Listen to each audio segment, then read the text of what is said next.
Bienvenue sur cette chaîne YouTube et bienvenue sur cette vidéo par la même occasion, vidéo qui a trait aux finances personnelles, mais pas n'importe comment. Aujourd'hui, on va parler de comment tu peux gérer tes finances personnelles et investir en bourse pour faire plus d'argent en moins de 30 minutes par mois. En d'autres mots, je vais t'expliquer exactement la stratégie que j'utilise et que j'enseigne à mes nombreuses clientes pour faire plus d'argent avec le même salaire. Avant qu'on rentre dans le vif du sujet, je dois préciser que cette vidéo ne s'adresse pas à tout le monde. Cette vidéo s'adresse aux femmes qui ont déjà un certain potentiel financier, mais qui ont l'impression de ne pas en voir les résultats.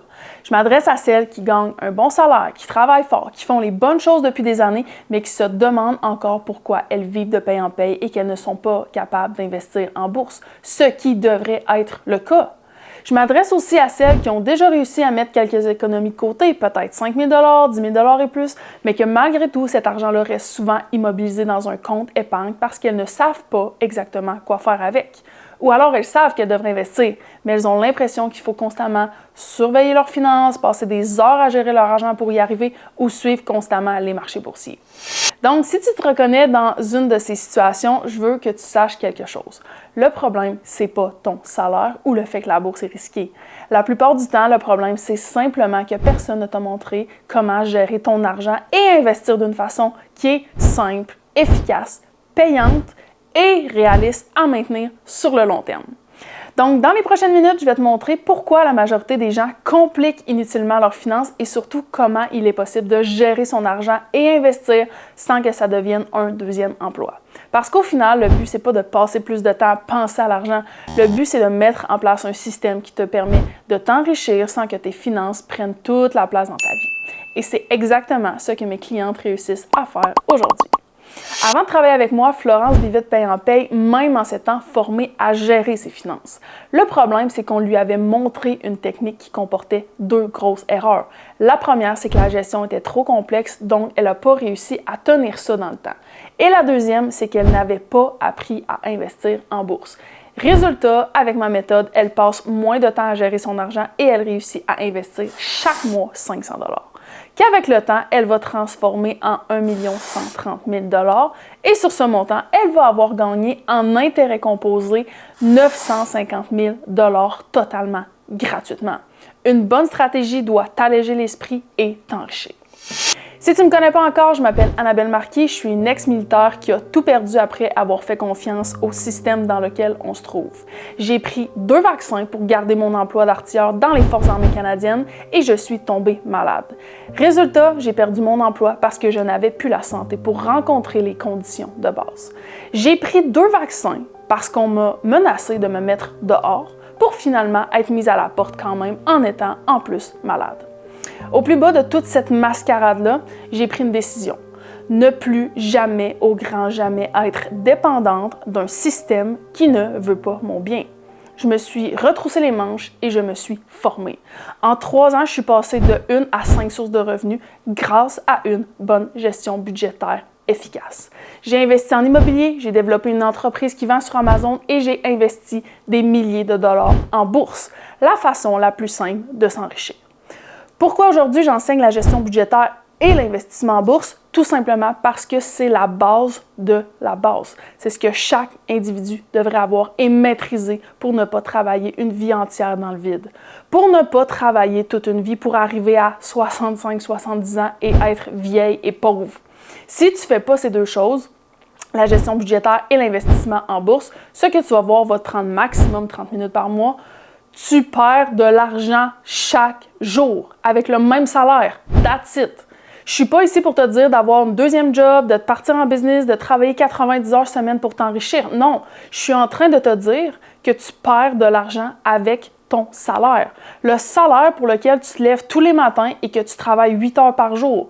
Ce même salaire pourrait te rapporter de plus la moitié de ce que tu fais en travaillant, mais sans travailler, si tu investissais un peu en bourse.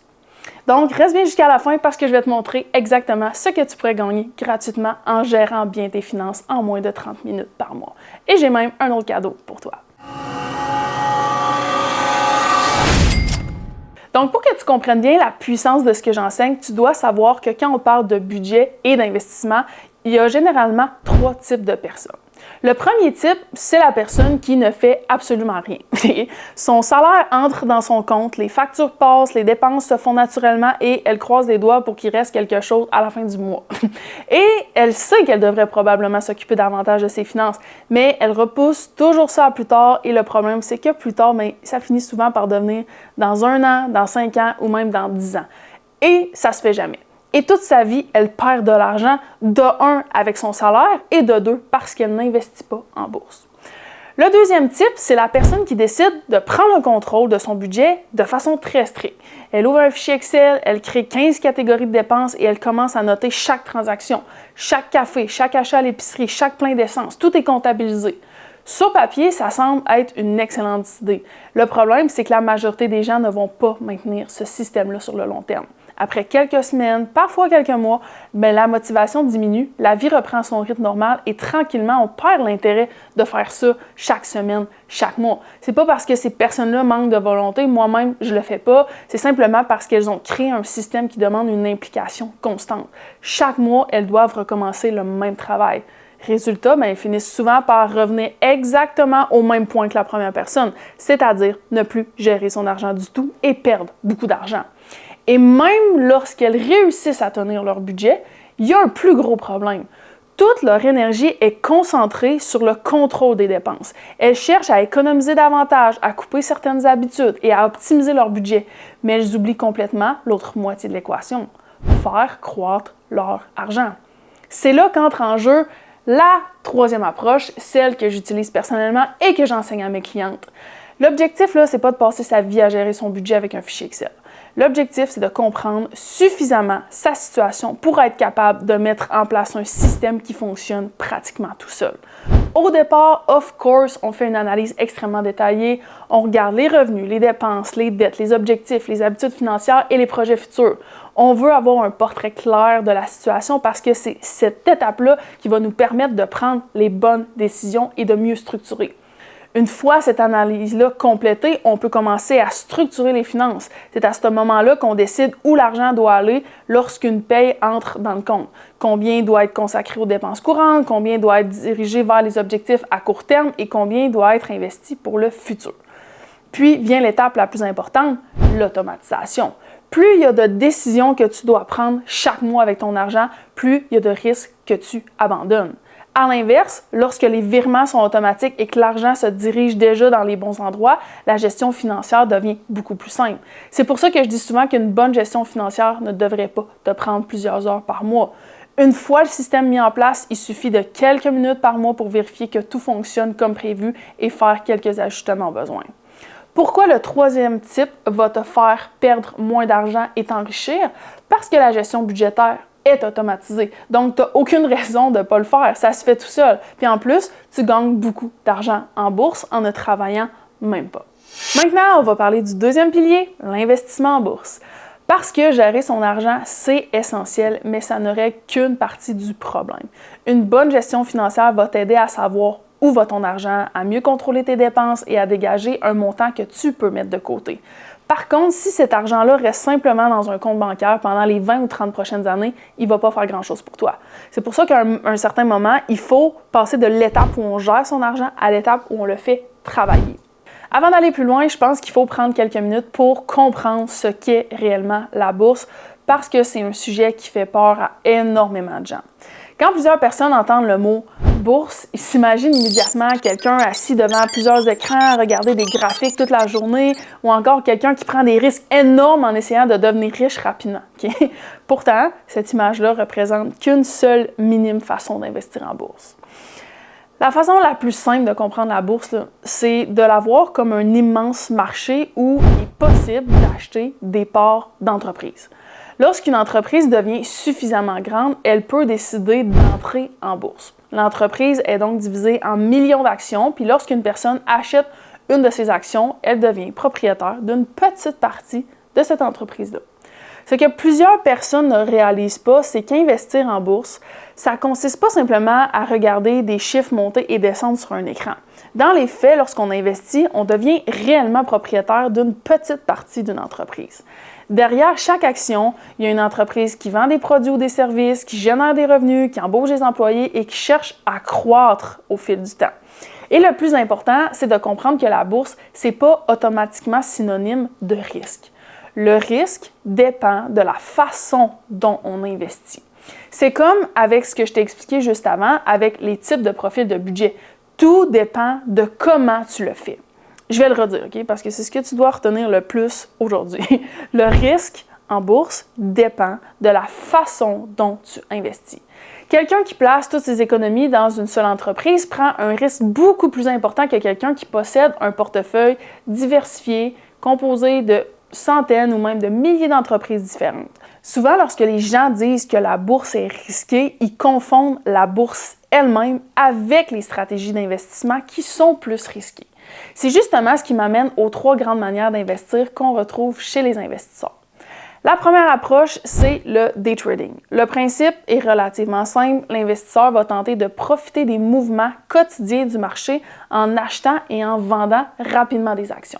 Par exemple, il pourrait acheter 20 fois la même action à 100 $ le matin et vendre à 105 $ l'après-midi. La personne effectue des transactions dans une seule journée dans l'espoir de générer un profit à court terme. Pour réussir avec cette approche-là, il faut consacrer énormément de temps à l'analyse des marchés, suivre l'actualité économique et être capable de prendre des décisions rapidement. Pour la majorité des gens, ce n'est pas vraiment une stratégie d'investissement, c'est plus un emploi à temps plein. C'est aussi l'approche la plus risquée. Quand on entend quelqu'un dire qu'il joue à la bourse, il parle souvent de ce type d'investissement.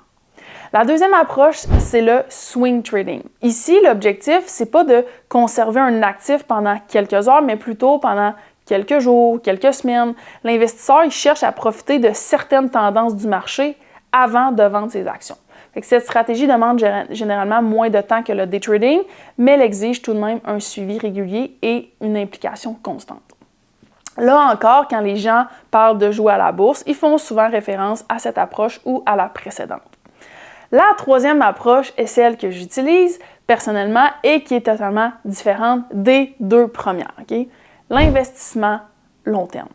La raison est simple, la majorité des gens ont déjà un travail, une famille, des responsabilités et plusieurs projets dans leur vie. Ils ne veulent pas passer leur soirée à analyser des graphiques ou à essayer de prédire ce que les marchés vont faire la semaine prochaine. Ils veulent simplement mettre en place une stratégie intelligente qui va leur permettre de faire beaucoup d'argent au fil des années sans travailler. L'investisseur long terme ne cherche pas à deviner ce qui va se passer demain matin. On s'en fout de ce qui va se passer demain dans le fond. L'important, c'est de déterminer quels sont ses objectifs, quel est son horizon de temps, quelle est sa tolérance au risque et quel type d'investissement correspond le mieux à sa situation. That's it. Une fois ce travail-là effectué, on fait juste suivre la stratégie pendant plusieurs années. Le travail important se fait lorsqu'on analyse la situation, qu'on choisit les bons véhicules de placement et qu'on construit le plan. Chaque mois, tout ce que tu as à faire, c'est d'acheter les mêmes actions que tu as choisies dès le départ. Donc, au final, pourquoi est-ce que tout ça peut réellement prendre 30 minutes par mois? Parce qu'au fond, il n'y a que 2 choses à gérer. La gestion budgétaire et l'investissement, qui sont tous les 2 presque automatiques. La première, c'est la gestion budgétaire. Une fois que la situation financière a été analysée et qu'on a établi une structure adaptée, il ne nous reste qu'à automatiser. C'est donc plus nécessaire de passer des heures à remplir un fichier Excel ou à noter chaque dépense. L'argent est déjà réparti selon des objectifs précis et tous les virements sont automatisés. Et la deuxième, c'est l'investissement. Une fois que la stratégie a été établie, que les placements ont été sélectionnés et que l'objectif à long terme est clair, c'est plus nécessaire de chercher constamment quoi acheter ou vendre. Il suffit de continuer à investir de façon régulière selon le plan qui a été déterminé au départ. Donc, au final, ce qui prend du temps, ce n'est pas la gestion mensuelle, c'est l'analyse initiale et la structure. Une fois que le budget est structuré et que la stratégie d'investissement est établie, il ne reste qu'à faire quelques vérifications de temps en temps pour s'assurer que tout fonctionne comme prévu.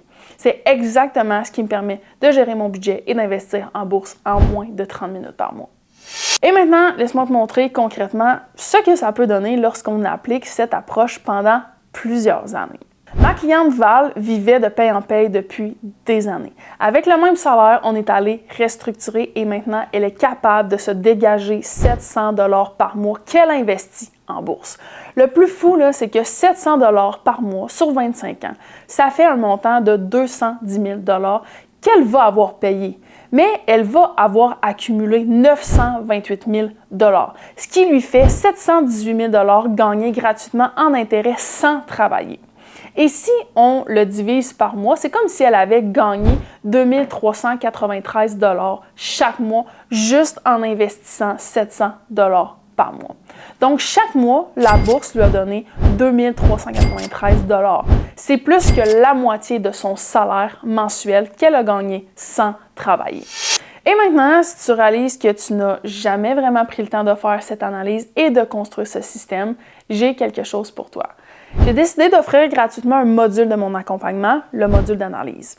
L'objectif est simple, te permettre de faire un portrait clair de ta situation financière actuelle. Parce qu'avant de parler de budget, d'investissement ou de liberté financière, il faut d'abord savoir exactement où tu te situes aujourd'hui. À l'intérieur, tu vas pouvoir analyser ta situation, comprendre tes chiffres et identifier les principales opportunités d'amélioration. C'est exactement la même première étape que j'utilise avant de construire une structure financière. Donc, si tu veux commencer gratuitement et voir concrètement à quoi ressemblerait cette approche, je vais te laisser le lien juste en dessous de la vidéo. Si tu veux gagner plus d'argent avec le même salaire, ça commence avec une vraie analyse. Je te laisse cliquer sur le lien en dessous de la vidéo et moi je te dis à très vite de l'autre côté.